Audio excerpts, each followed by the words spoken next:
What is going on, everybody? Welcome back here to the channel. I'm Sean Davis. Make sure you guys hit that thumbs up button as hard as you possibly can. We're trying to hit 15,000 subscribers here on the channel before the end of the playoffs. By the end of the month, even. Let's see if we can do that. 15,000 subscribers. Hit that thumbs up button and subscribe here to the channel. Turn on those post notification bells as well so you don't miss any of our content.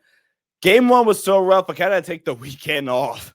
So quick content update. We'll have this video. We'll have a game two preview / mailbag. And then we will have, I'll do a post-game reaction after game two. And then we'll do a film breakdown in between game two and game three. Game two is tomorrow night, Tuesday night. Game three is not until Friday, if I can, correctly read a calendar. Game three will be Friday. So we'll have some film breakdowns for you guys as well. So make sure you guys hit the thumbs up button and subscribe. Game one was rough for the Lakers. They lose 117-95. And where are the reasons for concern or reasons for optimism for the Lakers after game one? And I think let's start here. I think there is some level of concern for LeBron. And I don't want to overreact, but I was honestly a little bit worried watching Bron in terms of how they are currently utilizing LeBron. I think they just have to switch up how they're using LeBron currently at the moment. LeBron is he had 19 points, 8 of 18 shooting, 1 for 5 from 3, had 4 turnovers, 5 boards, 3 assists. He did have 2 steals and 3 blocks. I think at this point, at least in this series against the Minnesota Timberwolves team that has the size, the speed, the athleticism that could kind of bother Bron, especially where he is not 100%. I think that's also pretty clear in my opinion. I don't think he's 100%. Even in pregame when they asked him how healthy he was, I think that was kind of the question. He was like, "Look, I'm available. I'm available." He was on the injury report as probable with the hip flexor strain, so different injury than the groin injury. And LeBron, they a lot of times in game one.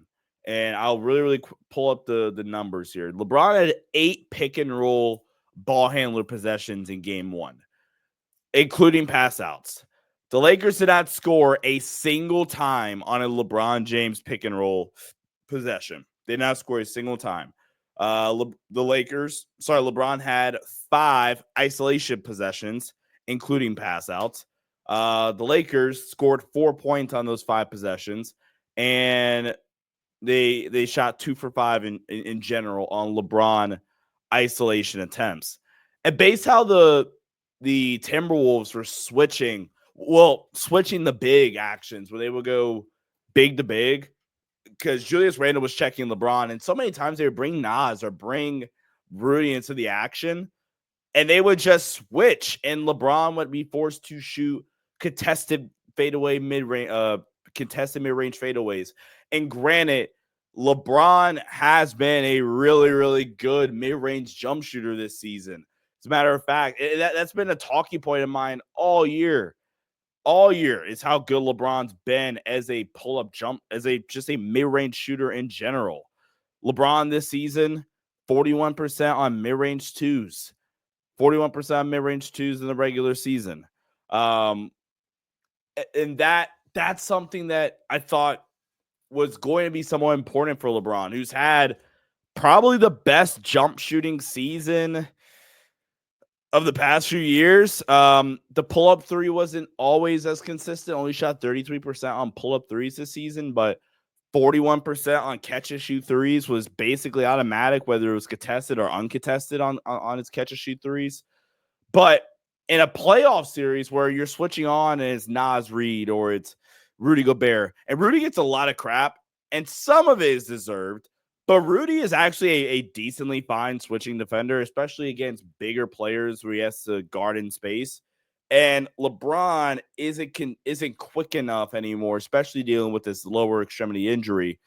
He isn't quick enough to consistently blow by bigs in space like he used to. And that's why that Mavs game was almost impressive. Watching Bron a couple weeks back, is like, oh, you're cooking Derek Lively off the bounce. Back-to-back possessions, or Gafford, or maybe my guy in AD once or twice. So that's why that game was so impressive. Where in this game, It was a little bit more settling. It didn't look like he had the burst in him in this particular game.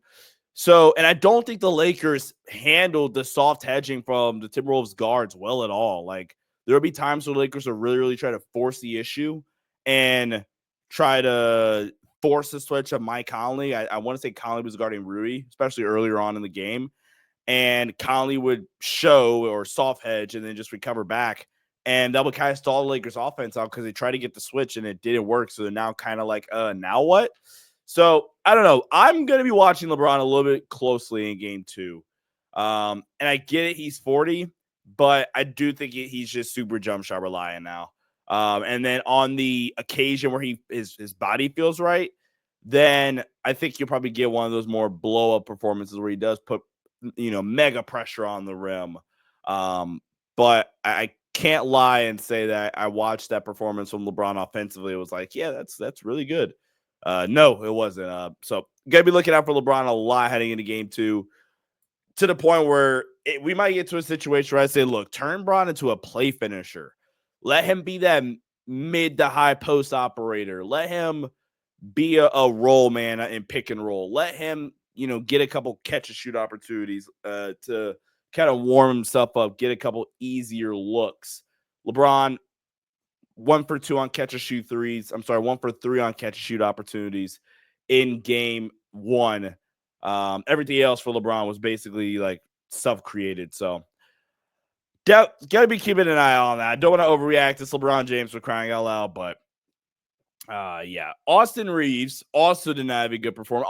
Austin will have these games, and I honestly can't even explain why, but also will have these games like once every other week or so where he just looks super indecisive for almost no reason at all.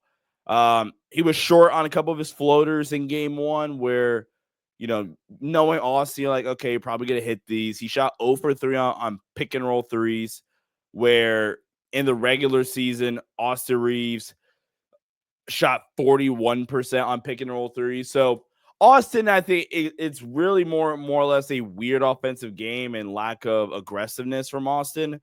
And I think Austin will be fine and he'll kind of bounce back. And this might be a hot take, so you guys let me know what you all think. I kind of think Jackson Hayes should be playing a little bit more minutes. He played 8 minutes in game 1. The last stretch they got cooked. And that's where the Timberwolves took it from like a 10-point lead to like a 20-point lead really quickly in the first minute and a half or so. I don't think that's Jackson Hayes' fault, though, honestly. And I get it. The whole idea is, we want to space them out and force them out to guard in space and guard on the perimeter. But Jackson Hayes was consistently trying to keep the ball alive on the offensive end and give the Lakers second chance opportunities to try to, put pressure on the rim. I thought, probably missed 2 decent looks. He's not this elite role play finisher, which is unfortunate. He's not this elite shot blocker, which is unfortunate. Does stretch the floor. But Jackson Hayes, similarly to Bando, is just going to play hard, and he does impact shots legitimately. There were a couple of different possessions where he legit impacted an Anthony Edwards shot attempt at the rim. Or he did his job and kept the ball alive and gave the Lakers another opportunity to score. And the lineup data, I don't think particularly played in Jackson Hayes' favor in game 1. But like I said, I really think that's because that last segment he had, which was for 2 minutes, got fish fried. But I thought, looking at that first half for Jackson Hayes, I thought, yeah, he was fine. I don't know why he only got 6 minutes. It's not like the Lakers have any other secondary option.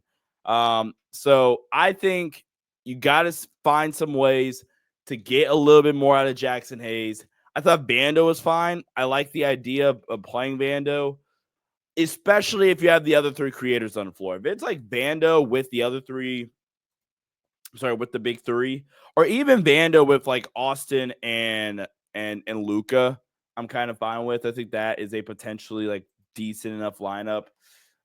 In game 1, when Bando was on the floor, the biggest lineup you're looking at for Jared Vanderbilt would be Luka, Gabe, Dorian, Bron, Bando. That group was a plus 20. Now they could have get a stop, but the Lakers really could have get a stop all game. So you have that, and then the next largest lineup sample for Vando would be replace Austin for Dorian Finney-Smith, Pelinka, Gabe, Austin, Braun, Jared Vanderbilt. Both of those lineups make sense. Again, Jackson Hayes, his group got torched, but I don't really think that's a Jackson Hayes problem. I just think that Hayes didn't get a lot of chances in game one. Last thing I really want to touch on really quickly is I want to see an adjustment from the Lakers in terms of how they guard Julius Randle in the post. Too many times I thought the Lakers would have Luka or Braun or Rui or Dorian on Randle and it's unnecessarily overhelp. And I get the helping from the baseline and helping from the opposite side of the floor. But a lot of times what the Wolves do, they pair Randle and Naz Reid together. You don't need to help one pass away. That's how Naz Reid can shoot 6 for 9 from 3. And I do think a lot of what happened in game one is just incredibly bad shooting luck. When looking at game one, 56% of the Timberwolves threes were open, but the Lakers also shot a lot of open threes. 54% of the Lakers open threes were open.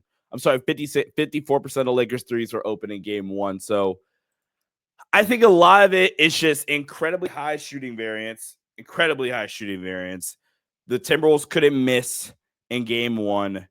And it's honestly just unfortunate, So 21 made threes. Shout out to my guys, Cringe Big Basketball. 21 made threes for the Timberwolves. They had 6 in transition, 3 due to bad defense by the Lakers, 2 because the Lakers didn't switch at the level on the pick and roll coverages. 2, they got blew by. 2, dumb help off the corner shooter on drive. 2, kick out to beat help on the ice or post, or 2 off ball screen. So I honestly think Minnesota's going to come back down to earth, but there were a couple occasions where I did think they overhelped. I'll dive into the film some more. We'll have a fun preview tonight, previewing game 2 of this first round matchup. It might not be Lakers in 5. Maybe it's Lakers in 6. Maybe it's Lakers in 7. It's a long series, Laker Nation. Do not get discouraged yet. Make sure you guys follow me on X/Twitter at Sean_DABI. Hit that thumbs up button as hard as you possibly can and subscribe to the channel. I'll catch you guys later on tonight. As always, stay safe and peace out.